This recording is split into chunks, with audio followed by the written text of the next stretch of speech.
BJP সাংস্কৃতিক মঞ্চের যে প্রতিবাদ, রাস্তায় আগুন জ্বেলে ডোরিনা ক্রসিং এ পৌঁছেছে, সেই মিছিল করে তারা ডোরিনা ক্রসিং এ পৌঁছেছে। সেখানে রাস্তায় আগুন জ্বেলে প্রতিবাদ জানাচ্ছেন আরজিকরের ঘটনায়।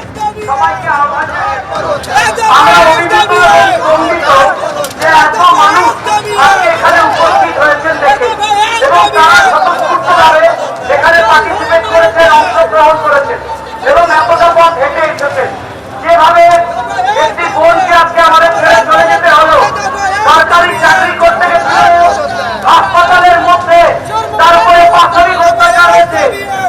আমরা দেখলাম সরকার সেই কলেজের প্রিন্সিপালকে শাস্তি দেওয়ার বদলে তাকে আরেকটা কলেজের প্রিন্সিপাল এবং তদন্তের নামে রীতিমতো ছেড়ে ফেলা হয়েছে।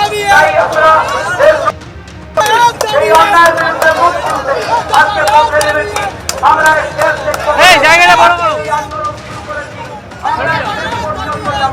আমি বক্তব্য চিন্তায়িত করবো না। আমি প্রথমেই আমন্ত্রণ জানাবো বক্তব্য রাখবার জন্য আমাদের সংগঠনের সভাপতি মাননীয় ডক্টর স্বপন দাসগুপ্ত মহাশয়।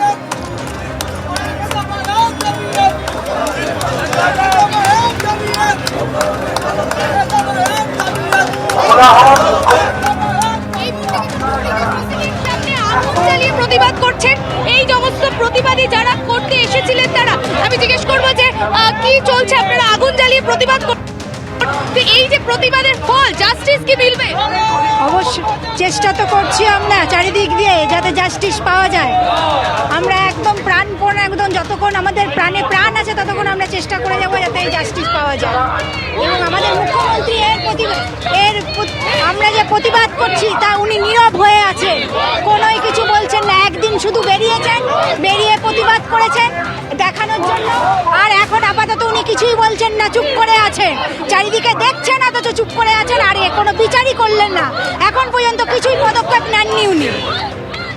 আমি একটু বাকিদের সাথে কথা বলার চেষ্টা করবো যে এই যে আপনারা আগুন জ্বালিয়ে প্রতিবাদ করছেন, জাস্টিস কি মিলবে, কি মনে হচ্ছে? দেখুন, জাস্টিস মিলবে কি মিলবে না আমরা জানি না। 12 বছর ধরে পশ্চিমবঙ্গ যেভাবে নরক যন্ত্রণা ভোগ করছে তার থেকে আমরা রেহাই চাই। এই বাংলার মুখ্যমন্ত্রীকে মহিলা হিসেবে আমরা গ্রহণ করেছিলাম, কারণ 34 বছরের বাম জামানাকে আমরা সরাতে চেয়েছিলাম যে কোনো একজন মহিলা আসুক, কিন্তু আজ পর্যন্ত মহিলা আসার পরে মহিলারা বেশি ধর্ষিত পশ্চিমবঙ্গে। তাই জন্য আমরা রাস্তায় নেমেছি এবং আরজিকর আমাদেরকে চোখে আঙুল দিয়ে দেখিয়ে দিয়েছে পশ্চিমবঙ্গের প্রত্যেকটা মেয়ে নির্যাতিত হওয়ার জন্য রেডি। আর মাননীয় 1000 টাকা লক্ষ্মী ভান্ডারে দিচ্ছে, মারা যাবার পর 10 লক্ষ টাকা দেবে বলছে। এই 10 লক্ষ টাকা আমাদের চাই না, আমরা চাই জাস্টিস এবং বাংলার প্রতিটা মেয়ের নিরাপত্তা। সকলেরই কিন্তু এই এক দাবি, মুখ্যমন্ত্রী পদত্যাগ, এবং সেই কারণের জন্য তারা ডোরিনা ক্রসিং এর সামনে এই মুহূর্তে জমায়েত করেছেন। একদিকে যেরকম শুভেন্দু অধিকারী সভা চলছে, সেই সভা থেকে তারা বক্তব্য রাখছেন, সেরকমই কিন্তু অন্যদিকে ডোরিনা ক্রসিং এ এই মুহূর্তে কিন্তু আগুন জ্বালিয়ে প্রতিবাদ করছেন যারা এসেছেন প্রতিবাদ করতে। ক্যামেরা প্রবীরদের সঙ্গে অবশ্যই মুখোপাধ্যায়, এবিপি আনন্দ, কলকাতা।